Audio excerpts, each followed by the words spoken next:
محترم حاضرین کرام، بزرگان دین، نوجوانان ملت،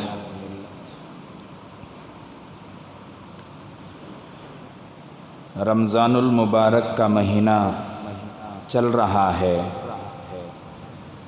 گزشتہ اور پیوستہ جمعہ میں نے کہا تھا کہ اللہ تبارک و تعالیٰ نے نیکیوں کی منڈی لگا رکھی ہے۔ اس منڈی سے جو آدمی جتنا فائدہ اٹھائے گا اس آدمی کا اتنا فائدہ ہوگا، اور جو آدمی اس منڈی سے دور بھاگتا ہے، جناب محمد الرسول اللہ صلی اللہ علیہ وسلم نے فرمایا دنیا کا سب سے بد نصیب وہ آدمی ہے جو رمضان المبارک پائے اور اپنی مغفرت نہ کروائے۔ تو اللہ تبارک و تعالیٰ نے نیکیوں کا سیزن لگا رکھا ہے، نیکیوں کی منڈی لگا رکھی۔ اس مہینے میں گزشتہ جمعہ بھی میں نے کہا ہر عبادت کا تول زیادہ ہے۔ آپ نفل پڑھیں گے فرض کا ثواب ملے گا، آپ فرض پڑھیں گے 70 فرضوں کا ثواب ملے گا، اور اللہ تبارک و تعالیٰ کی ایک نظر کرم مسلمانوں پر ہوتی ہے۔ اللہ تبارک و تعالیٰ رحیم اور کریم بن کر مسلمانوں پر جو ہے رمضان کے مہینے میں معاملہ فرماتے ہیں۔ جو آدمی رمضان کے مہینے میں 1 روپیہ عطا کرتا ہے اسے 70 روپیہ عطا کرنے کا ثواب ملتا ہے۔ عام دنوں میں آدمی 1 روپیہ عطا کرتا ہے اسے 10 روپیہ عطا کرنے کا ثواب، رمضان میں 1 روپیہ عطا کرتا ہے 70 روپیہ عطا کرنے کا ثواب۔ ثواب دیکھو، اللہ تبارک و تعالیٰ نے مغفرت کا بہانہ تلاش کر رکھا۔ اللہ نے اگر کوئی مسلمان رمضان کے مہینے میں میرے پاس گڑ گڑا کر مغفرت مانگ لے، ہزاروں قسم کے اس کے گناہ ہو، اللہ تبارک و تعالیٰ اسے معاف فرمائیں۔ تو رمضان المبارک کا مہینہ، اس کے روزوں کو اللہ تبارک و تعالیٰ نے فرض قرار دیا۔ اسلام کی 5 چیزیں فرض ہیں۔ اسلام میں 5 چیزیں فرض ہیں۔ نمبر 1 کلمہ، نمبر 2 نماز، نمبر 3 روزہ، نمبر 4 زکوٰۃ، نمبر 5 حج۔ 5 چیزوں کو فرض قرار دیا، اس پر کوئی عمل نہیں کرتا تو اسے فاسق کہتے ہیں، فاجر کہتے ہیں، اسے گنہگار کہتے ہیں۔ اور سب سے پہلا نمبر کلمے والا، نعوذ باللہ من ذالک، اللہ تعالیٰ موت تک ایسی نوبت ہم پر نہ لائے۔ اگر کوئی آدمی کلمے کا انکار کرتا ہے یا کلمے کا اقرار نہیں کرتا، دل سے نہیں مانتا، وہ آدمی بھی کافر ہے۔ اس میں 5 چیزوں میں ایک چیز ایسی جسے دل سے ماننا پڑے گا۔ دنیا والے 1000 کلمہ پڑھے، ہزاروں پجاریوں نے کلمہ پڑھا، ہزاروں غیروں نے کلمہ پڑھا، لیکن اسے مسلمان نہیں کہیں گے جب تک کہ دل سے نہ مانے کہ میرا خدا ایک ہے، محمد الرسول اللہ صلی اللہ علیہ وسلم ہمارے رسول ہیں۔ ذرا میں یہاں پر روک کر بات کہوں کہ آج ہم مسلمانوں کے اندر بھی یہ مصیبت ہے کہ ہم زبان سے کلمہ پڑھتے ہیں لیکن دل سے کلمہ نہیں پڑھتے۔ اگر دل سے کلمہ پڑھنے والے ہوتے تو دنیا والوں کے پاس بھیک مانگنا چھوڑ دیتے، دنیا والوں سے امید لگانا چھوڑ دیتے، دنیا والوں سے ہونے کا یقین ہم سے نکل جاتا، جناب محمد رسول اللہ صلی اللہ علیہ وسلم کے طریقوں میں، سنتوں میں کامیابی کا دل کے اندر عقیدہ پیدا ہو جاتا۔ ہم نے سنتوں کو چھوڑا، دنیا والوں کے سامنے ہاتھ پھیلایا، مردوں کے سامنے ہاتھ پھیلایا، تو اس کا مطلب یہی ہے کہ ہم نے کلمے کو ٹھیک سے نہیں پڑھا، پڑھا ہے مانا نہیں۔ اگر مانتے ہوتے تو حالات جو چل رہے ہیں ہندوستان کے اندر، اس سے دل آزردہ نہ ہوتا، پریشان نہ ہوتا۔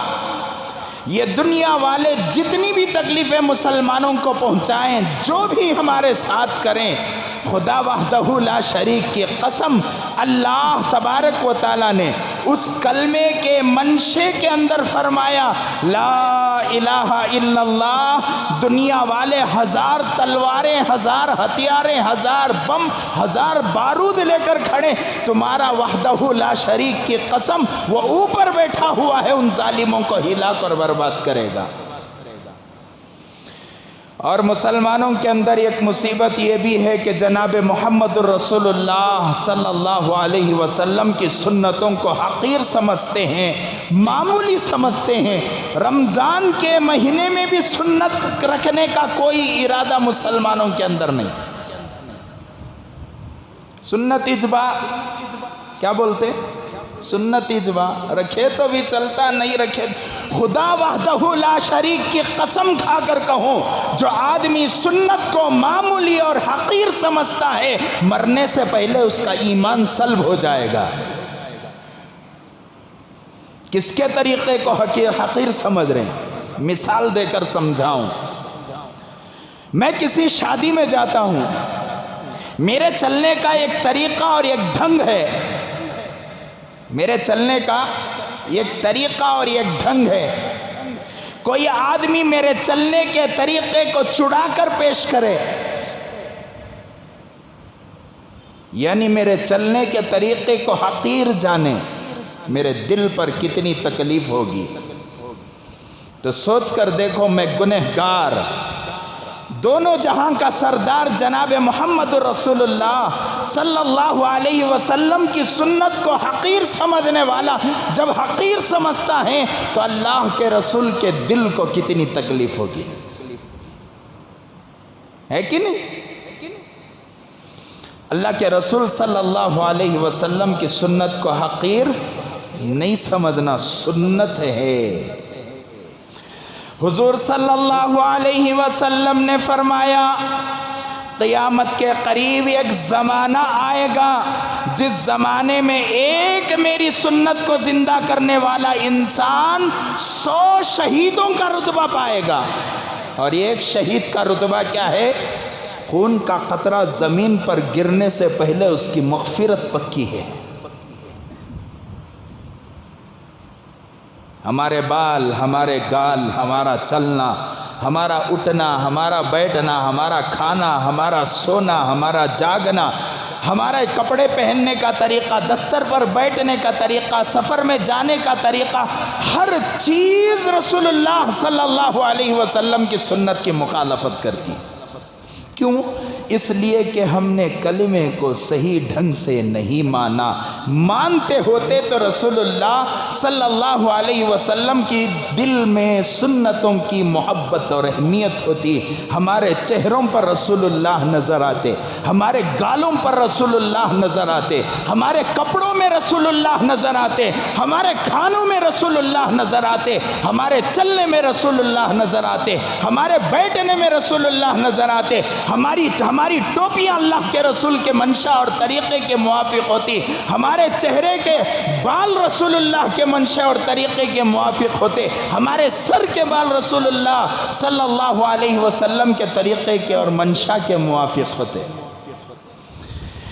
تو اسلام کا بنیادی چیز، سب سے پہلا فریضہ کیا ہے؟ کیا ہے؟ کلمہ ہے۔ کلمے کو کیسے ماننا؟ زبان سے پڑھنا نہیں ہے، زبان سے تو پڑھنا ضروری ہے، دل سے ماننا اس سے بھی زیادہ ضروری ہے۔ کوئی مکہ ہے کلمہ نہیں پڑھ سکتا، وہ کافر نہیں ہے۔ کوئی زبان کا معذور ہے، ٹھیک سے کلمہ ادا نہیں ہوتا، وہ کافر نہیں ہے۔ اگر کوئی مسلمان بہت اچھا بولتا ہوگا، بہت اچھے الفاظ سے بولتا ہوگا، لیکن دل سے بڑے بڑے اچھے الفاظ میں، بڑی اچھی سریلی آواز میں وہ کلمہ پڑھتا ہوگا، قرآن پاک پڑھتا ہوگا، لیکن دل سے یہ مانتا ہوگا کہ میں مسلمان نہیں ہوں، میں اس کلمے کی حقیقت کو نہیں مانتا، تو وہ مسلمان نہیں ہے۔ یہی بات میں کہنا چاہ رہا ہوں کہ مسلمان ہو کر بھی مسلمان نہیں ہے آج۔ اسی لیے اللہ تبارک و تعالیٰ نے قرآن پاک میں فرمایا، یا ایھا الذین آمنوا ادخلوا فی السلم کافہ، اے کلمہ پڑھنے والو، اے لا الہ الا اللہ پڑھنے والو، اے محمد رسول اللہ پڑھنے والو، اے جھبا اور ازار کو پہننے والو، دل کے اندر ایمان کی چنگاری رکھنے والو، پوری طرح اسلام کے اندر داخل ہو جاؤ۔ اللہ تعالیٰ کافروں سے بولتا تو بات الگ تھی، اللہ تبارک و تعالیٰ منافقوں سے بولتا تو بات الگ تھی، اللہ تبارک و تعالیٰ عیسائیوں سے بتاتا تو بات الگ تھی، اللہ تبارک و تعالیٰ یہودیوں سے بتاتا تو بات الگ تھی، لیکن اللہ نے اس آیت میں فرمایا، یا ایھا الذین آمنوا ادخلوا فی السلم کافہ۔ یا ایھا الذین آمنوا، ایمان والو، محمد رسول اللہ والو، اے خدا کو ماننے والو، اے قرآن کو ماننے والو، قرآن پر ایمان رکھنے والو، اسلام پر ایمان رکھنے والو، ان تمام صفات کو آمنو کہتے ہیں، ایمان والا کہتے ہیں۔ آگے فرمایا ادخلوا فی السلم کافہ، پوری طرح اسلام میں داخل ہو جاؤ۔ تو مطلب کیا ہے؟ مسلمان رہ کر بھی آدھا باہر آدھا اندر ہوا کرتا ہے، اسی لیے اللہ نے فرمایا پوری طرح اسلام میں داخل ہو جاؤ۔ اللہ نہ کرے میری اور آپ کی موت آدھے میں آ جائے تو کل قیامت کے دن ہمارا حال کیا ہوگا؟ مسلمان جب گناہ کرتا نا، حدیث پاک میں آتا ہے، جب مسلمان گناہ کرتا ہے اس کے سینے سے ایمان باہر نکل جاتا ہے اور اوپر سایہ کرنے لگتا ہے۔ جب وہ گناہ سے فارغ ہو جاتا ہے تو اس کا ایمان اندر داخل ہوتا ہے۔ کوئی نوجوان کسی لڑکی غیر محرم عورت کو دیکھ رہا تھا، اس وقت اس کا ایمان نکل چکا تھا، اور جب وہ فارغ ہو چکا تو اس کا ایمان اس کے اندر آ چکا۔ کوئی مسلمان گندی فلمیں دیکھ رہا تھا، 2 گھنٹے 3 گھنٹے 3.5 گھنٹے کی فلم دیکھ رہا تھا، اس وقت اس کا ایمان اس سے نکل کر اوپر سایہ کر رہا تھا۔ جیسے ہی فلم دی اینڈ ہوا تو ایمان اندر داخل ہوا۔ اور کوئی مسلمان حجام شاپ میں بیٹھ کر نعوذ باللہ من ذالک اللہ کے رسول صلی اللہ علیہ وسلم کی سنت مطہرہ کو اپنے ہاتھوں سے یا حجام سے اپنی سنت کو نکال کر گٹر میں ڈال رہا تھا۔ نہیں نا حضرت، گٹر میں تو نہیں جاتی ہماری داڑھی، وہ تو نیچے زمین پر پڑتی ہے۔ حجام سے پوچھو، حجام صاحب آپ اس داڑھی کا کیا کرتے ہیں؟ آپ اس سر کے بال کا کیا کرتے ہیں؟ حجام کہے گا جو بال لمبے ہوتے ہیں وہ کسی کو بیچ دیا جاتا ہے، جو بال چھوٹے ہوتے ہیں ان بالوں کو ہم اٹھا کر ایک گٹر میں ڈالتے ہیں، ایک نالے میں پھینکتے ہیں، تاکہ زمین پر پھینک کر پلیوشن زیادہ نہ ہو جائے۔ نالے میں پھینکتے ہیں تو وہ نالا بہا کر لے جاتا ہے۔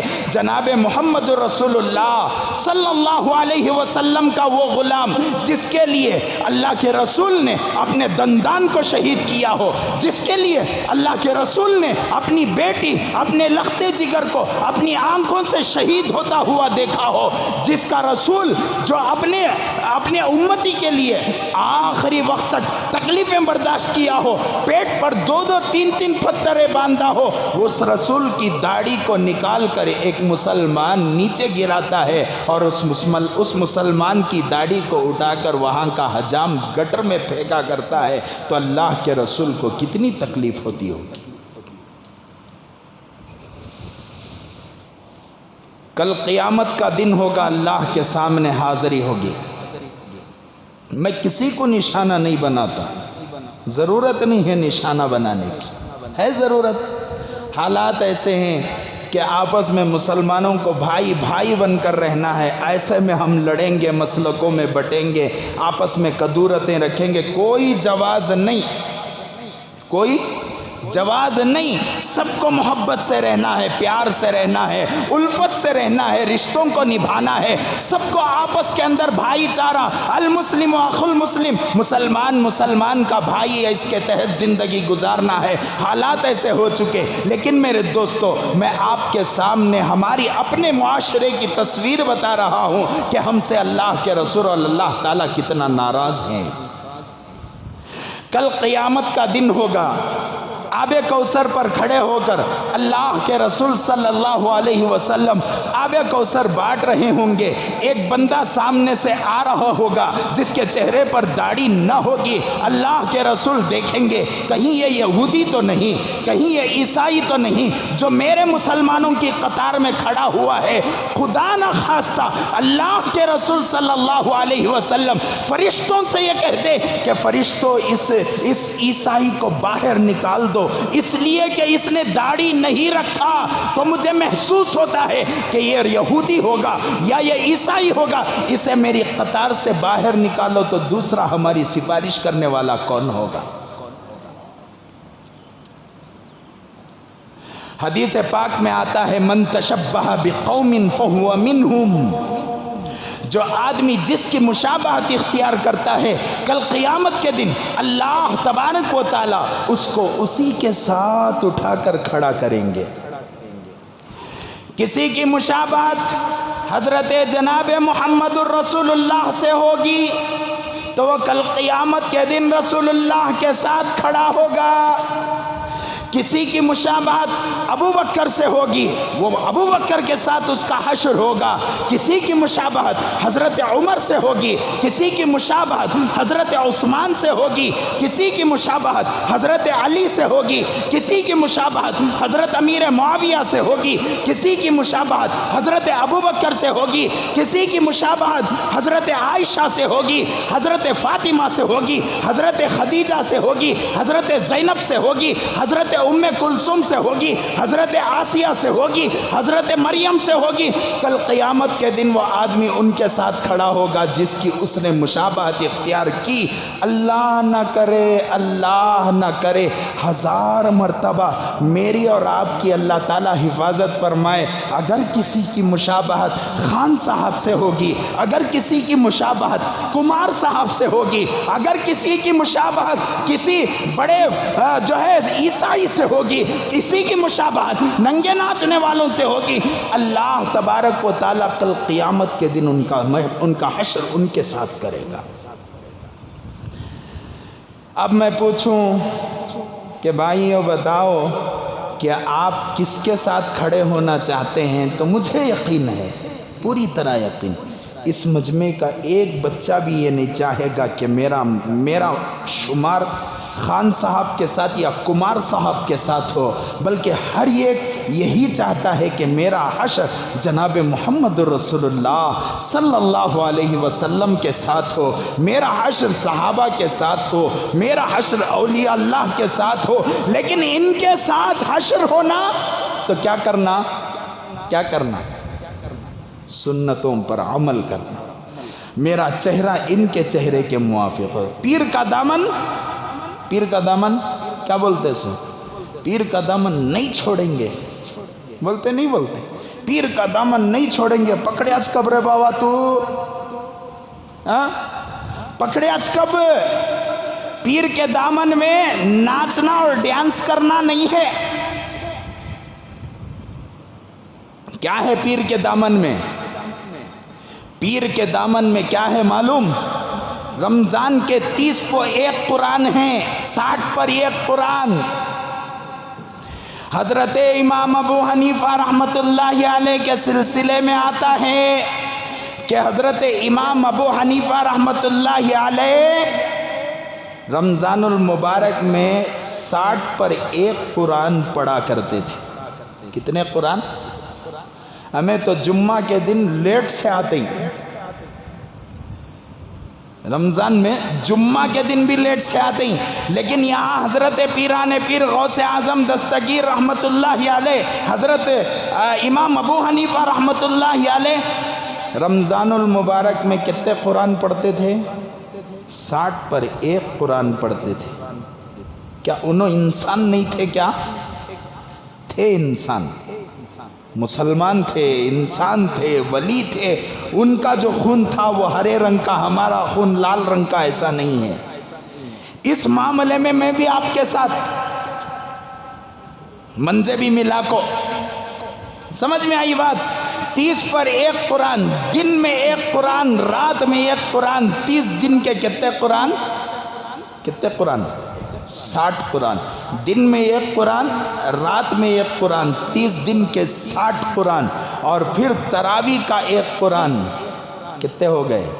60 پر 1 قرآن۔ پیر کے دامن میں یہ ملتا سا۔ پیر کے دامن میں نمازیں ملتی ہیں، پیر کے دامن میں روزے ملتے ہیں، پیر کے دامن میں تراویح ملتی ہے۔ رمضان شروع ہوا سو دن ماشاءاللہ پوری مسجد کھچا کھچ بھرکو تھی۔ سمجھ میں آ رہا تھا اماں پورے پیرانے پیر کے پوترے دیکھ رہے باوا۔ رمضان گزر رہا، نماز کے صفحہ بھی گزر لے کوئی، رمضان گزرتے گئے جیسا نماز کے صفحہ بھی گزر لے کو جا رہی۔ آتے آتے 2 صفحہ کو آنکھوں کھڑتی ہے نماز۔ تراویح ہوتا نہیں ہوتا؟ یہ کلمے کی حقیقت نہیں ہے۔ تو میں عرض کر رہا تھا اسلام کا بنیادی چیز کیا ہے، بنیادی فریضہ کیا ہے؟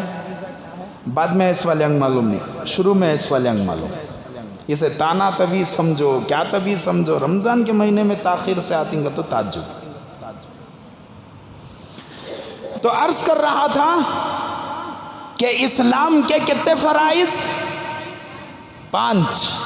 نمبر 1 کلمہ، اب بھی جو جتنے باتاں بولیا کلمے کے انڈر میں بولیا۔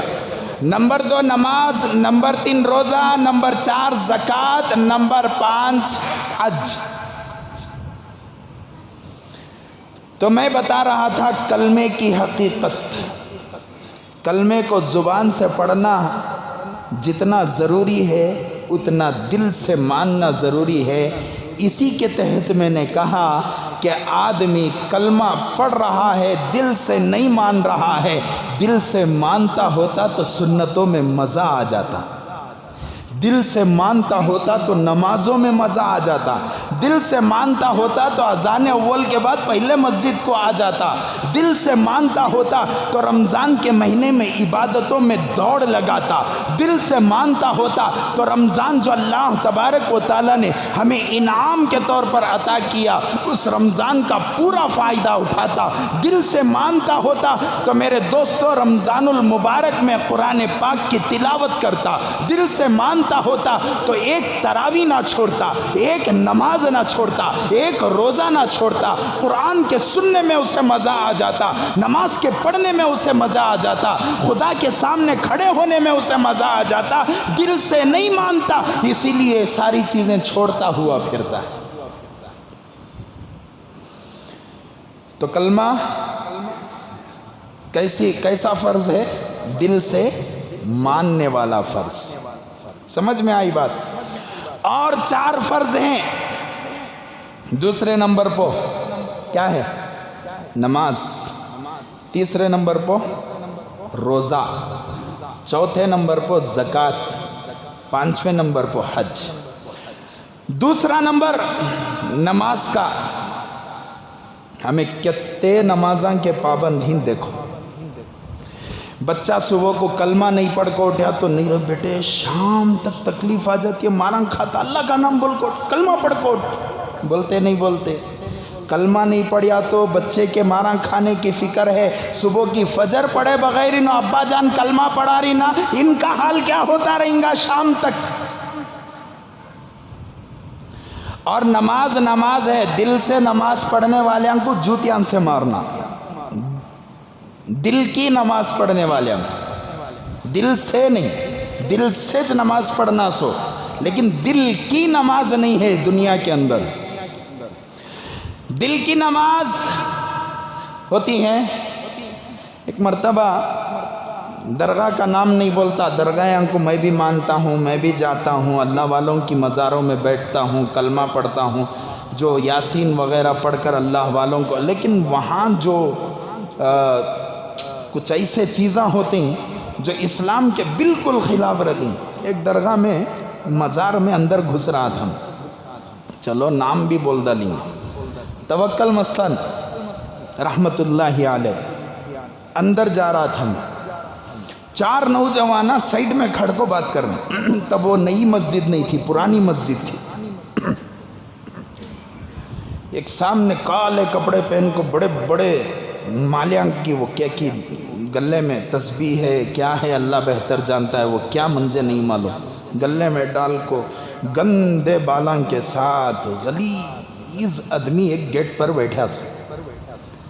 یہ 4 نوجوان کھڑے ہو کر کیا بولتی ہیں، دیکھ با کتنے بڑے اللہ والے، ان کو اپنے کپڑیاں کا تک خیال نہیں ہے، کپڑیاں کا تک خیال نہیں، ان کے بالاں کا تک خیال نہیں، دل کی نماز پڑھتے سو بھائی نو، ظہر کی نماز میں اندر جا رہا ہوں میں، دل کی نماز پڑھتے سو بھائی نو۔ میلے کپڑے پہننا اسلام رہتا تو رسول اللہ صلی اللہ علیہ وسلم نعوذ باللہ من ذالک صاف رہتے اور صاف رہنے کی تعلیم دیتے۔ جو غلط ہے وہ غلط ہے، جو صحیح ہے وہ صحیح ہے۔ آپ اپنے مسلک پر آپ فاتحہ دلاتے ہیں، آپ دلاؤ، آپ 11ویں 12ویں وہ کیا کرتے کہ آپ لوگ کرو، روک نہیں ہے، آپ اپنے عقیدے پر جمے رہو، جب عقیدے کی بحث ہوگی اس وقت بتایا جائے گا، لیکن بحث میں پڑھ کر آپس میں لڑنا نہیں ہے۔ 11ویں کے بارے میں اختلاف ٹھیک ہے، رلے کو جان دے، 12ویں کے بارے میں اختلاف رلے کو جان دے، اس کے علاوہ فاتحہ کے بارے میں اختلاف رلے کو جان دے، لیکن دل کی نماز میں کسی کا اختلاف نہیں ہے۔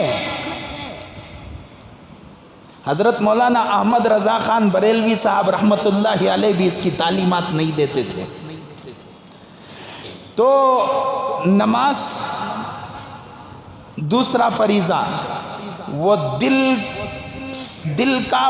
کے پڑھنے کی چیز نہیں، پورے جسم کو، جب تک آدمی تکبیر تحریمہ نہ کہے نماز نہیں ہوتی، آدمی کھڑا نہ ہو نماز نہیں ہوتی، بیٹھ کر کرسیوں پر نماز پڑھنا کسی بھی صورت سے اسلام کے اندر ناجائز ہے۔ کیا حضرت نیا مسئلہ بول رہی نا؟ نیا مسئلہ نہیں، بہت پرانا مسئلہ ہے، بہت پرانا مسئلہ۔ مسجد کے بڑے ذمہ دار، محلے کے بڑے ذمہ دار پورا دن کھڑ کو بلڈنگ بنا رہی، نماز مؤذن صاحب اذان دے ڈالا، ابھی نو ذمہ دار نہ سامنے مسجد کے سامنے کھڑ کو بلڈنگ بنا رہی، اب نہیں آکو نماز پڑھے تو مسلح منہ پر تھوک کو جاتی، تو کیا کرنا، نماز کو آ جانا، نماز کو ہی نہ بیٹھنے 1 سال اٹھنے 1 سال۔ اب کیا کرتے ہیں نو، صحت مند رکھو، کرسی لے لے کو نماز کو بڑھ جاتی، وہاں کھڑنے ہوا یا نماز میں آنکھوں معذور ہو جاتی، وہاں کاروبار میں کھڑے ہونے ہوا یا نماز میں آنکھوں بیمار ہو جاتی۔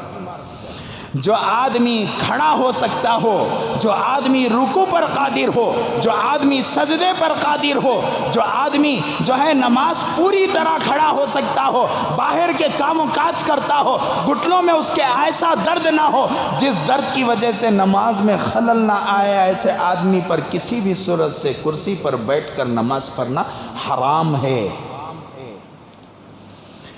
نماز کے فرائض میں سے ایک فرض ہے تکبیر تحریمہ کہنا، اللہ اکبر، جب تک اللہ اکبر نہیں بولتے نماز نہیں ہوتی۔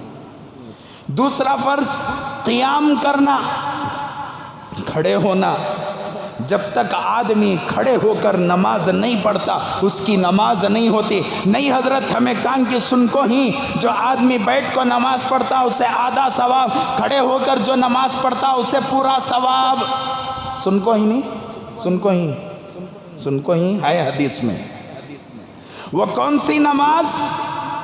وہ نفل نماز۔ سستی ہے لیکن دل چاہ رہا ہے کہ میں نماز پڑھوں تو بیٹھ کر پڑھ لیا جائے۔ جو آدمی بیٹھ کر نماز پڑھ لیتا ہے اللہ تبارک و تعالیٰ اسے آدھا ثواب عطا کرتے ہیں۔ جو آدمی کھڑے ہو کر نماز پڑھتا ہے اللہ اسے پورا ثواب عطا کرتے ہیں۔ لیکن فرض اور واجب نماز کسی بھی صورت سے کھڑے ہو کر پڑھنا پڑے گا۔ بیٹھ کر پڑھنے کی کسی بھی صورت سے اجازت نہیں۔ وہ بھی بیٹھنا کر کو بولے چیئر پہ بیٹھنے کے تو ہائچ نہیں، کام بیٹھنا، زمین پہ بیٹھنا۔ کس کے سامنے بیٹھ رہی ہیں؟ کس کے سامنے بیٹھ رہی ہیں؟ اللہ کے۔ میں دیکھ کر ہوں مساجد میں مستقل معذوروں کی ایک جگہ بنائی جاتی ہے جہاں پر کرسیاں رکھی ہوتی ہیں۔ معذوروں کو ان کے حساب سے سہولت کرنا چاہیے، بہت اچھی بات ہے، معذورین بھی اس میں ہوتے ہیں، لیکن ذرا پٹیلاں بھی رہتی ہیں اس میں۔ ایسا بیٹھ کو رہتی، ایسا بیٹھ کو رہتی۔ بیٹھ سکتے کیا؟ کس کے سامنے بیٹھ رہے ہیں؟ ارے معمولی کونسلر کے سامنے نہیں بیٹھا جا سکتا، معمولی ایم ایل اے کے سامنے نہیں بیٹھا جا سکتا۔ جو ایم ایل اے تمہارا پیسہ مار کر کھاتا ہے، لوگوں کو ڈباتا ہے، ووٹ کام کے نام پر لے کر کام نہیں کر کر لوگوں کو تکلیف پہنچاتا ہے، معمولی سی ایم کے سامنے نہیں بیٹھا جا سکتا۔ دونوں جہاں کا، کائنات کا خدا وحدہ لا شریک، جس کا کوئی ساجی نہیں، اس کے جیسا کوئی نہیں، اس سے بڑا کوئی نہیں، وہ جو ہے زمین کا مالک، وہ آسمانوں کا مالک، وہ اس خدا کے سامنے ایسا پسار کو بیٹھ سکتے کیا؟ ہمیں بیٹھ کو نماز پڑھنا، نیچے بیٹھ کو پڑھنا، نیچے بھی بیٹھنے نہیں ہو رہا تب آخری درجہ کرسی کا ہے۔ سو ٹانگ ٹٹکو ہے، سجدہ نہیں کر سکتے، رکوع نہیں کر سکتے، کہاں بیٹھنا؟ ٹانگ لمبی کرنا۔ کیا حضرت قبلہ نہ سامنے، قبلے کی طرف ٹی وی رکھے انہوں، وہاں قبلہ نظر نہیں آیا، لیکن اللہ کے گھر میں نماز پڑھنے کو قبلہ نظر آتا۔ اگر کوئی آدمی عذر کی حالت میں قبلے کی طرف پیر کرے تو کوئی حرج نہیں ہے۔ ٹانگ لمبی کرنا، پٹ ڈال کو ہی یہاں سے یہاں تک ٹانگ لمبی کرنا، بیٹھ کو کیا کرنا؟ نماز پڑھنا۔ سمجھ میں آئی بات؟ بغیر بیٹھے کے نماز نہیں ہوتی۔ تو بہرحال عرض کر رہا تھا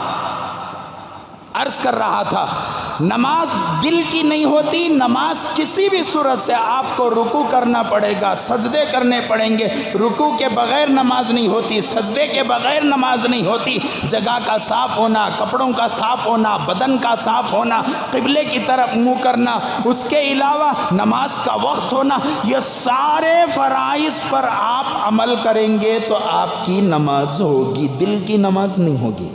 تو ان تمام چیزوں پر عمل کرنے کو بدنی فرض کہتے ہیں، بدنی عبادت کہتے ہیں۔ نماز کا تعلق بدنی عبادت سے، روزے کا تعلق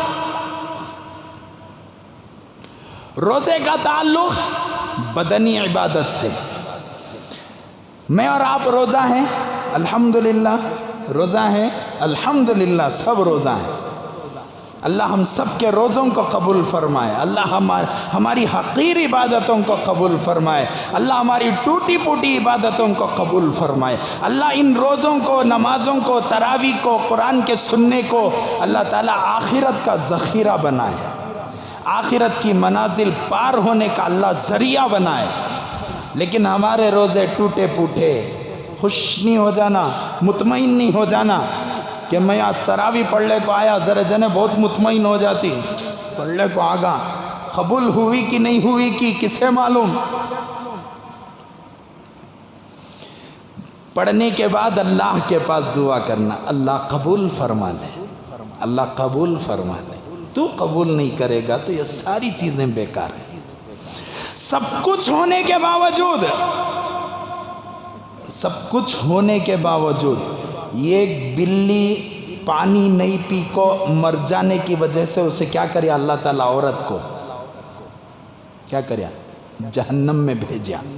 سب کچھ نہیں تھا، نماز نہیں پڑھی، زنا کرتی تھی اور کیا کی کرتی تھی، کسی ایک کتے کو پانی پلا دلی، اللہ تعالیٰ اس کی مغفرت کر ڈالے۔ اللہ ہے، وہ خدا ہے، وہ رب العالمین ہے، وہ جو چاہے وہ کر سکتا ہے۔ کوئی آدمی اللہ کے اوپر قانون عائد نہیں کر سکتا۔ میں روزہ رکھا تو قبول کرنا، کیا باپ کمال لے؟ آج تک دیکھے کیا کہیں کوئی بھی عالم یہ کہا ہو کہ روزہ رکھے تو اللہ مغفرت کر ڈالتا؟ روزے کی فضیلت سناتی، لیکن روزے کی مقبولیت بھی، نماز کی مقبولیت ہونا، رات میں جاگتے ہیں اس کی مقبولیت ہونا، میں حافظ قرآن ہوں اللہ قبول فرما، میں عالم دین ہوں اللہ قبول فرما، میں نمازی ہوں اللہ قبول فرما، میں حاجی ہوں اللہ قبول فرما۔ ماشاء اللہ، حاجی کے بغیر انہوں نام ہی لکھتے نہیں۔ خدو صاحب کے مکان میں حضرت جنیدی صاحب کی خبر ہے نا؟ جنیدی صاحب کی خبر ہے نہیں معلوم؟ جانتے ہیں آپ؟ وہ جنیدی صاحب کی خبر کے سامنے سیدھا ذرا چل کو سامنے گئے تو وہاں سیٹان کے خبراں ہیں، سفید سفید پتھران کے خبراں، پرانے خبراں۔ وہاں ایک دن کھڑا ہوا تھا میں، میرے نانا کی خبر وہاں ہے، اللہ ان کی مغفرت فرمائے۔ تو میں وہاں نانا کے پاس سے وہ دعا ایصال ثواب جو کرنا تھا کر کر میں وہاں سے نکل رہا تھا۔ یہ کتبہ دکھا ہم نا، کتبہ بولے تو وہ پتھر لگا کو رہتی نا، فوٹو بھی ہے میرے پاس اس کی، بہت حفاظت سے رکھی ہوں فوٹو۔ کتبہ دکھا، وہ کتبہ میرے سے بڑا ہے، میں 5 فٹ سے بھی ذرا لمبا ہوں، 5.3 یا کچھ ہے میرا ہائٹ، میرے سے اونچا ہے انہیں۔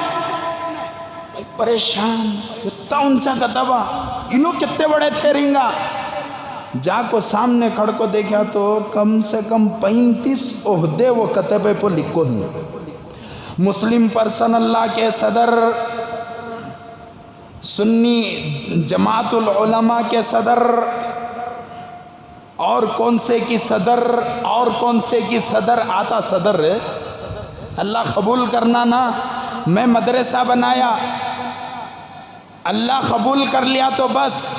ویسے تو دینی جو اسکولز وغیرہ، بڑی بڑی اسکولز بڑے بڑے کافران چلا رہی، سب سے بڑے ٹھگاوان چلا رہی، اللہ ان سے بھی کام لے رہا ہے کہ نہیں؟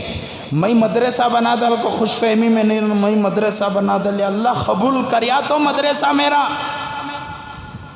اللہ قبول نہیں کریا تو میری عبادت کو نعوذ باللہ، اللہ ہم سب کی حفاظت فرمائے۔ خوب مانگے اللہ ہمیں ہماری عبادت، ٹوٹی پوٹی عبادت ان کو قبول فرمائے، ٹھیک ہے؟ تیسرا نمبر، یہ روزہ بدنی عبادت ہے، روزے کے فضائل وغیرہ گزشتہ جمعہ ہے، انشاءاللہ اس کے بعد کے جمعہ بھی آئیں گے آپ حضرات کے سامنے۔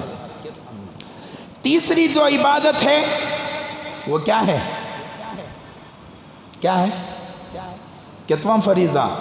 کلمہ، نماز، روزہ۔ چوتھا زکوٰۃ۔ زکوٰۃ چوتھا ہے، یہ مالی عبادت ہے۔ یہ کیسی عبادت؟ مالی عبادت۔ حج ہے، یہ بھی مالی عبادت بھی ہے، بدنی عبادت بھی ہے۔ اگر کسی آدمی کے پاس مال نہیں ہے تو وہ آدمی 3 چیزوں پر عمل کرے گا۔ غریب آدمی 3 چیزوں پر عمل کرے گا، وہ کلمہ پڑھے گا، نماز پڑھے گا، روزہ رکھے گا، اس کے اوپر زکوٰۃ فرض نہیں، اس کے اوپر حج فرض نہیں ہے۔ اور کوئی مالدار ہے وہ پانچوں عبادتیں کرے گا، وہ روزہ بھی رکھے گا، وہ کلمہ بھی پڑھے گا، وہ نماز بھی پڑھے گا، وہ روزہ بھی رکھے گا، وہ زکوٰۃ بھی دے گا، وہ حج بھی کرے گا۔ سمجھ میں آئی بات؟ تو یہ پانچ عبادتیں اللہ تبارک و تعالیٰ نے مسلمانوں پر فرض قرار دیا، لیکن ایک اللہ تبارک و تعالیٰ کا لاجک دیکھو، 5 عبادتوں میں حج کو سب سے آخری میں ڈالیا، سب سے آخری میں حج ڈالیا۔ اگر حاجی حج کو جاتا ہے تو کعبۃ اللہ کی ایک نماز 1,00,000 نمازوں کا ثواب رکھتی ہے۔ برابر ایمان ہے سب کا؟ ذرا منڈیاں تبھی ہلاؤ۔ 1,00,000 نمازوں کا ثواب رکھتی ہے، برابر؟ ارے برابر بولیا تو ہلاؤ۔ مدینہ منورہ میں کوئی آدمی جا کر نماز پڑھتا ہے تو 50,000 نمازوں کا ثواب ملتا ہے، اور کعبۃ اللہ کو دیکھ کر کوئی آدمی دعا کرتا ہے 101% اللہ اس کی دعا کو قبول فرماتے ہیں۔ رسول اللہ کی حاضری، اللہ کے گھر کی حاضری، طواف کا شرف، حجر اسود کو بوسہ دینے کا شرف، صفا مروہ کی سعی کا شرف، اور دیگر عبادتوں کا شرف، لیکن اللہ تبارک و تعالیٰ نے حج کو آخر میں رکھا، حج کو آخر میں رکھا۔ برابر بولے تو ہلانا۔ حج کو آخر میں رکھا، کیوں؟ زکوٰۃ کو پہلے رکھا۔ اللہ تبارک و تعالیٰ مالداروں سے مخاطب ہے، فرمانا اللہ تعالیٰ حکم دینا چاہتا ہے، میرے پیارے مالداروں، میں نے تمہیں مال عطا کیا، دولت عطا کی، تمہیں بینک بیلنس عطا کیا، تمہیں سونے سے نوازا، چاندی سے نوازا، اس سے جو پیسہ نکلتا ہے پہلے حج کو آنے سے پہلے تمہارے پڑوسی میں دیکھو کوئی غریب تو نہیں ہے، پہلے غریب کو دینا، اس لیے کہ اللہ اور رسول کو بعد میں دیکھ لینا، پہلے غریب کو دیکھنا، اس لیے کہ جو آدمی مجھے دیکھنا چاہتا ہے وہ غریب کو دیکھ لے، مجھے دیکھنے کے برابر ہے۔ حضرت موسیٰ علیہ السلام نے اللہ تبارک و تعالیٰ سے پوچھا، اللہ میں تجھے دیکھنا چاہتا ہوں، میں کہاں دیکھوں، کس جگہ آؤں؟ اللہ تبارک و تعالیٰ نے فرمایا موسیٰ کسی غریب کو دیکھ لو، مجھے دیکھنے کے برابر ہے، کسی فقیر کو دیکھ لو، مجھے دیکھنے کے برابر ہے، اس لیے کہ میں فقیر کے سینے میں ہوا کرتا ہوں۔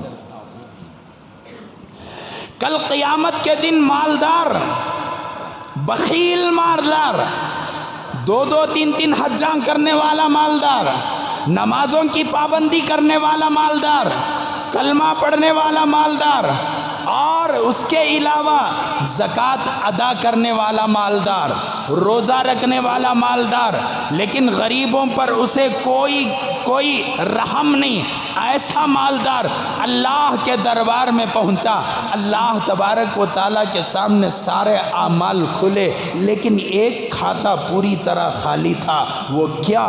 وہ یہ کہ اللہ پوچھیں گے میرے بندے تو نے نماز پڑھا، تو نے روزہ رکھا، تو نے حج کیا، تو نے زکوٰۃ بھی دیا، تو نے تمام اعمال کیے، لیکن میرے بندے تو نے مجھے کھانا نہیں کھلایا، تو نے میری مدد نہیں کی، تو نے مجھے کپڑے نہیں پہنایا۔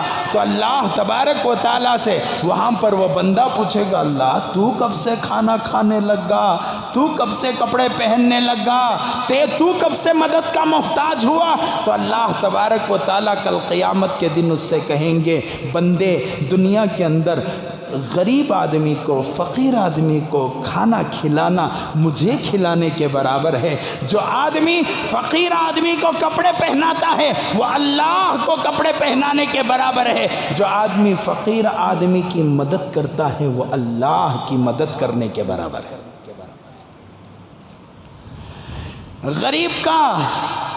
غریب کی فضیلت معلوم؟ حضرت مولانا پی ایم محمد مزمل صاحب رشادی والا جاہی احمد فیض کے بیان میں ایک واقعہ سنیا، بڑا پیارا واقعہ، آنکھوں سے آنسو آ گئے، کہیں پڑھیا نہیں میں، حضرت کی زبانی سنیا۔ حضرت نے فرمایا، ایک واقعہ بیان فرمایا کہ حضرت عبداللہ بن مبارک رحمت اللہ علیہ ایک مرتبہ حج کو جا رہے تھے۔ غریب کی فضیلت دیکھو، اللہ کے رسول صلی اللہ علیہ وسلم نے ہمیشہ دعا، اللہ کے رسول فرمایا کرتے تو ایک دعا کرتے، اللہم احیینی مسکینہ امیتنی مسکینہ واحشرنی فی زمرۃ المساکین۔ اللہ میں دنیا کے اندر زندگی گزاروں تو غریب بن کر زندگی گزاروں، دنیا سے رخصت ہو جاؤں تو غریبوں کے ساتھ رخصت ہو جاؤں، جب میں کل قیامت کے دن اٹھایا جاؤں تو غریبوں کے ساتھ اٹھایا جاؤں۔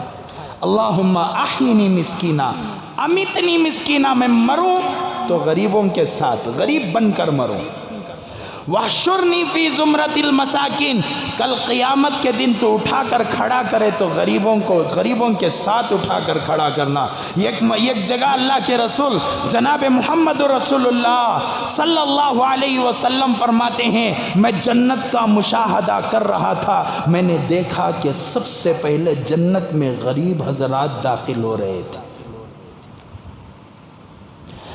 بڑی فضیلت غریبوں کی، کیوں بتا رہا ہوں یہ؟ کئی بتا رہا ہوں اسے حضرت، رمضان کے مہینے میں غریبان کی کیا فضیلت حضرت، کیوں بتا رہا ہوں؟ رمضان کے مہینے میں جہاں پر روزہ فرض ہے وہیں پر زکوٰۃ بھی لوگوں کو نکالنا ہے، اس لیے اگلے جمعہ کی تمہید یہ جمعہ میں باندھ رہا ہوں، میں اگلے جمعہ مسائل سناؤں گا زکوٰۃ کے،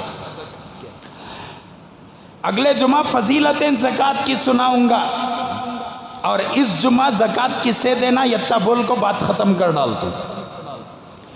حضرت عبداللہ بن مبارک رحمت اللہ علیہ ایک مرتبہ راستے سے حج کے سفر میں جا رہے تھے، ایک بڑا قافلہ حضرت عبداللہ بن مبارک رحمت اللہ علیہ کے ساتھ راستے میں چلے جا رہے ہیں، اچانک ایک جگہ کوڑا کرکٹ گندگی کچرا پڑا ہوا تھا، ایک بچی، غریب بچی پھٹے پرانے کپڑوں میں دوڑ کر آتی ہے، وہاں سے کچھ لے کر چھپا کر بھاگ جاتی ہے۔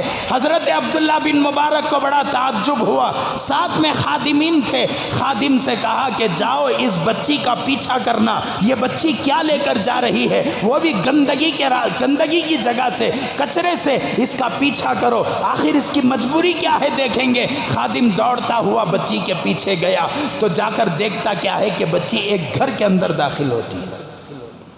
حضرت عبداللہ بن مبارک رحمت اللہ علیہ کے پاس فوراً آ کر سناتا ہے، قافلہ وہیں پر رک جاتا ہے۔ حضرت عبداللہ بن مبارک رحمت اللہ علیہ اس گھر کی طرف دوڑ کر جاتے ہیں، جا کر دروازے کو کھٹکھٹاتے ہیں، دروازہ کھلا، کون؟ کہا میں عبداللہ بن مبارک ہوں، میں نے عجیب ماجرا دیکھا، تمہاری ایک چھوٹی بچی کوڑا کرکٹ سے، کچرے سے، گندگی سے ایک چیز اٹھا کر بھاگتی ہے، آخر وہ چیز کیا ہے بہن؟ تو اس بہن نے کہا، پورے پردے کے ساتھ، پورے حیا کے ساتھ اس عورت نے کہا کہ حضرت آپ اپنا کام دیکھیے، کئی دنوں سے ہم بھوکے ہیں، ہمیں پتہ چلا کہ ہمارے پڑوس میں ایک مرغی مر چکی ہے، اس مرغی کو انہوں نے اس جگہ پر پھینکا ہوا ہے، میں نے اپنی بچی کو کہا تھا کہ اس کوڑے کرکٹ سے اس مرغی کو لا کر اپنے لیے مرغی کو پکا کر ہم لوگ کھائیں گے، تو اس مردہ مرغی کو میری بچی لائی ہے اور ہم لوگ پکا کر کھا رہے ہیں۔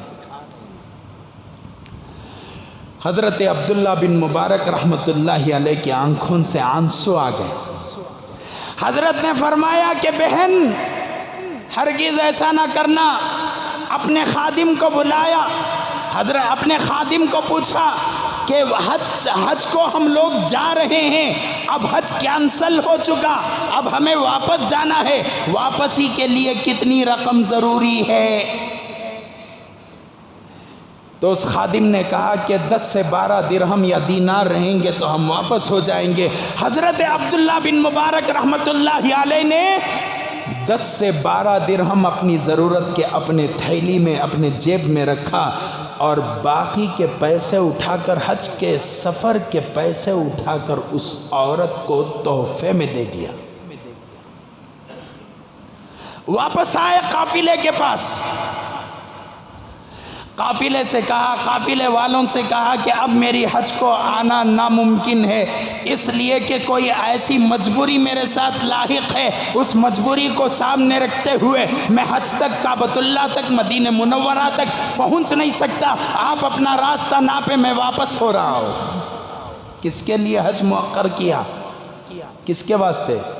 ایک مجبور کے واسطے. 2 3 حجاں کرنے والے وہ مالدار کان کھول کو نہیں، کان پھوڑ کو سنو. حج پہلا حج فریضے والا حج، اس حج کو حضرت عبداللہ بن مبارک رحمت اللہ علیہ نے یہ غریب کے لیے مؤخر کر دیا. قافلے والے ادھر چلے، حضرت عبداللہ بن مبارک رحمت اللہ علیہ ادھر چلے. آج برتھڈے پو شادی میں ایک سے بڑھ کو ایک پڑوسی ملک کی پرسوں شادی دیکھ رہا تھا میں یوٹیوب پہ. 4 دن یا 5 دن پہلے شادی ہوئی پڑوسی ملک میں، پڑوسی ملک کا تو معلوم نہیں، پڑوسی ملک میں شادی دیکھا میں. ڈالراں لوگاں کے اوپر ہی اچھال رہی مسلمانہ، ڈالراں تو ڈالراں، آئی فونا. حضرت ہمیں بھی وہ شادی میں رہتے کتنا اچھا رہتا تھا نا حضرت، نوجوان سوچتا رہیں گا. آئی فونا کے ڈبے پوری شادی محل کے اندر اچھالے جا رہی، آدمیاں سمٹ رہی فونا کو. پڑوسی ملک فقیروں کا ملک ہے جس کے اندر کھانے کو کھانا نہیں ہے لوگوں کے پاس، اور مسلمانوں کی شادیوں کے اندر ایسا اسراف ہوتا ہے. اور یہاں حضرت عبداللہ بن مبارک رحمت اللہ علیہ اپنے حج کے پیسوں کو اٹھا کر کسی مجبور کو دے کر حج کو مؤخر کرتے ہیں، پہلے ضرورت مند کی ضرورت کو پورا کرتے ہیں. واپس چلے گئے، قافلے والے ادھر چلے گئے. حج ہوا، واپسی، قافلے کے واپسی کی خبر حضرت عبداللہ بن مبارک رحمت اللہ علیہ کو ملی. حضرت عبداللہ بن مبارک رحمت اللہ علیہ قافلے کے استقبال کے لیے، حاجیوں کے استقبال کے لیے گاؤں سے باہر آ کر کھڑے ہو گئے. حاجی حضرات گاؤں کے اندر داخل ہو رہے ہیں. حضرت عبداللہ بن مبارک رحمت اللہ علیہ ملاقات کے لیے آگے بڑھے، دعا کی درخواست کے لیے آگے بڑھے. قافلے والوں نے کہا عبداللہ بن مبارک تم نے تو چھپ کر حج کیا ہے، تم نے تو چھپ کر حج کیا ہے. نہیں آتے کر کو بول کو تمہیں جا کو کعبۃ اللہ میں طواف کر لے کو تھے سو ہمیں دیکھے.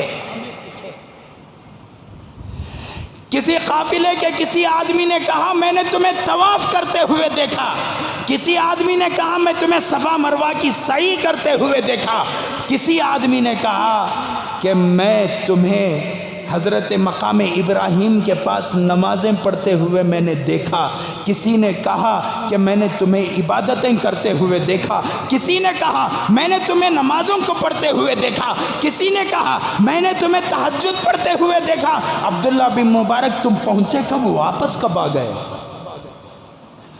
حضرت عبداللہ بن مبارک رحمت اللہ علیہ پریشان، میں تو گیا نہیں حج کو،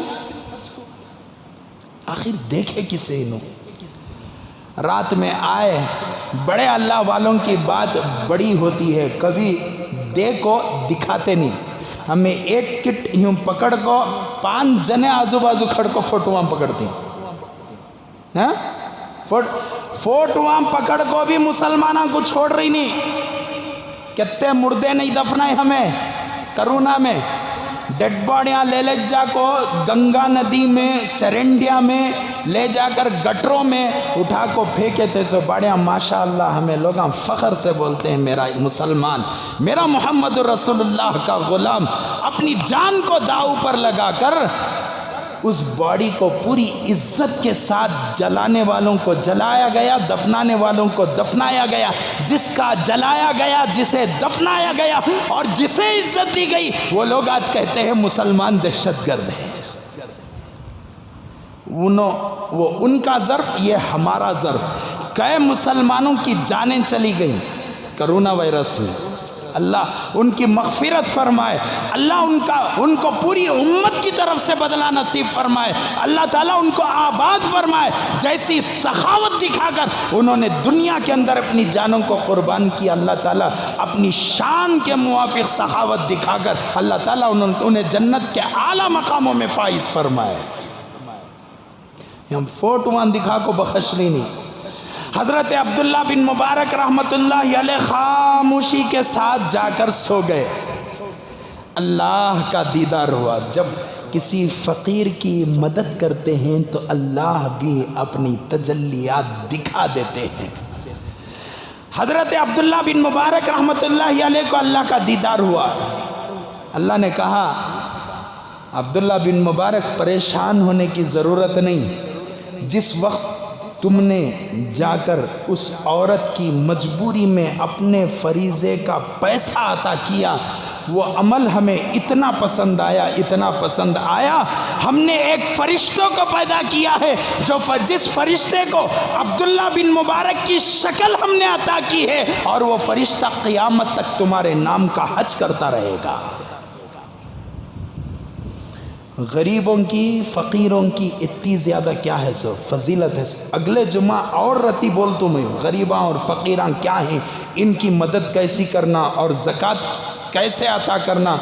تو بہرحال زکوٰۃ کے 3 حصے بناؤ، زکوٰۃ کے 3 حصے بنانا۔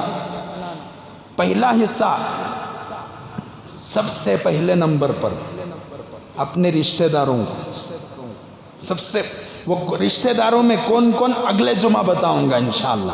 وہ رشتہ دار کس کیٹیگری کے ہونا اور زکوٰۃ کسے کسے دے سکتے ہیں، یہ سارے مسائل اگلے جمعہ حضرات کے سامنے رکھوں گا، لیکن آپ کو اصول بتاؤں۔ چونکہ 5 رمضان کے بعد اکثر لوگ زکوٰۃ نکالتے ہیں اور بے ڈھنگے پنے سے ادھر ادھر صرف کرتے ہیں، لیکن گھر کے اندر فقراء ہوتے ہیں، گھر میں رشتہ دار ہوتے ہیں، 1 روپیہ ان کو نہیں جاتا۔ زکوٰۃ کے 3 حصے بنانا۔ سب سے پہلا نمبر کس کا زکوٰۃ دینے کا؟ رشتہ داروں کا۔ دوسرا نمبر باہر پڑوسیاں اور کیا بولتے دوست و احباب جو بھی ہوں۔ تیسرا نمبر مدارس کا۔ چوتھا کون بھی نہیں ہے۔ مثال کے طور پر مسجد کو زکوٰۃ دے سکتے کیا حضرت؟ مسجد کو زکوٰۃ دینا حرام ہے، مسجد کو زکوٰۃ نہیں دے سکتے۔ کسی ایک ایسے آدمی کو دینا انہیں لے کو خود مالک بننا اس کا، کہ زکوٰۃ کا پیسہ ہمیں دیے تو انہیں سامنے والا وہ زکوٰۃ کے پیسوں کا مالک بننا، تو اسے ہم لوگ زکوٰۃ دے سکتے ہیں۔ زکوٰۃ کس کو دے سکتے؟ بھائی کو دے سکتے کیا؟ پھپھو کو دے سکتے کیا؟ خالہ کو دے سکتے کیا؟ دے سکتے کیا؟ دے سکتے ہیں۔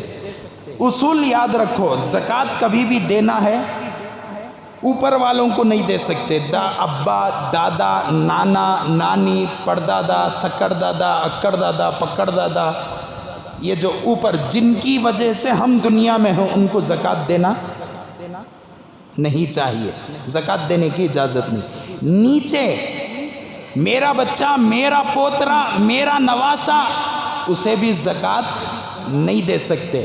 تیسرے نمبر پر سید کو زکوٰۃ نہیں دے سکتے، مالدار کو زکوٰۃ نہیں دے سکتے، اگلے جمعہ تفصیل سے۔ اس کے بعد رشتوں میں ادھر کے اور ادھر کے رشتے، بھانا، بھائیاں، چچایاں، چچانیاں، اس کے علاوہ کون؟ مامواں، ممانیاں، اور جو بھی رشتے ہیں، آپ ان کو سب کو اپنی زکوٰۃ دے سکتے ہیں۔ زکوٰۃ دیتے ہوئے بول کر دینے کی ضرورت نہیں ہے۔ میں تم نہ زکوٰۃ دے رہا ہوں سو یہ رکھ لیو، کیا مطلب اس کا؟ تمہیں غریب میں تم نہ لے لے کا کو رحم کر کو میرے مال کا میل دے رہا ہوں سو نہیں بولنا۔ کیا کرنا؟ اسے خاموشی کے ساتھ اٹھا کر دے ڈالنا۔ تو انشاءاللہ اگلے جمعہ حضرات کے سامنے اور مسائل رکھوں گا۔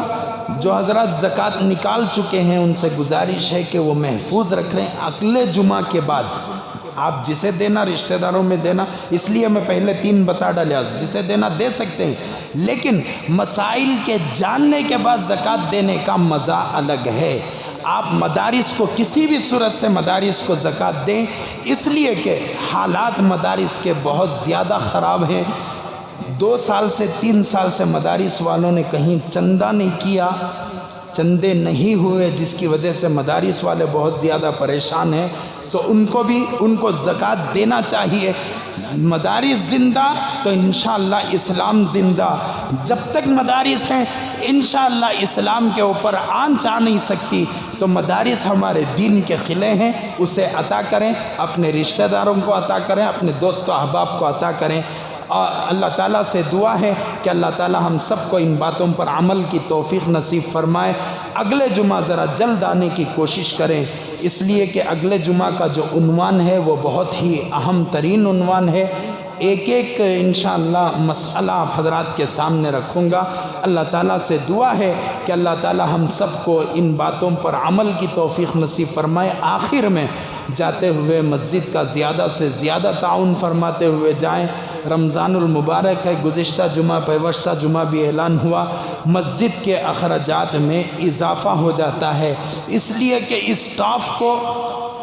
اسٹاف کو مسجد کے ذمہ داران 2 3 تنخواہیں دیتے ہیں۔ پھر تراویح کے امام صاحب کی تنخواہ ہے، اس کے علاوہ چونکہ بہت زیادہ لانگ ٹائم کرنٹ جلتا ہے تو اس کا خرچہ الگ سے۔ تو ایسے کئی اخراجات ہیں جو میرے ذہن میں آ گئے، میں نے بول دیا، ورنہ اور بھی بہت سارے اخراجات ہیں۔ جاتے ہوئے وہ تمام اخراجات آپ ہی سے پورے کرنے ہیں۔ اور جو آدمی رمضان کے مہینے میں 1 دیتا ہے اللہ تعالیٰ اسے 10 عطا کرتے ہیں۔ تو جاتے ہوئے اب 1 دینا کا تو 21 روپیہ ڈال کو نہیں چلے جانا۔ تو رمضان کے مہینے میں زیادہ دیو کر کو بول رہا ہوں سو، اگر کوئی آدمی 100 دیتا ہے تو اسے کتنے کا ثواب ملے گا؟ 1000 کا ثواب ملے گا۔ نہیں 10 نہیں 70، 1 دیو 70 لیو، عام دنہ میں 1 دیو 10 لیو۔ اب 1000 دیے تو کتنے 1000 کا ثواب؟ 70,000 کا ثواب۔ اب جھولی میں خالی 1000 ہی دکھنا، ایسا ہے کیا؟ تکلیف بھی ڈالنے کو دیونوں کو، لیکن دے کر جاؤ۔ جاتے ہوئے اللہ کے گھر کو زیادہ سے زیادہ تعاون فرماتے ہوئے جائیں۔ اللہ تعالیٰ آپ کے دینے کو بے انتہا قبول فرمائے۔ آمین۔ وآخر الدعوانا ان الحمد للہ رب العالمین۔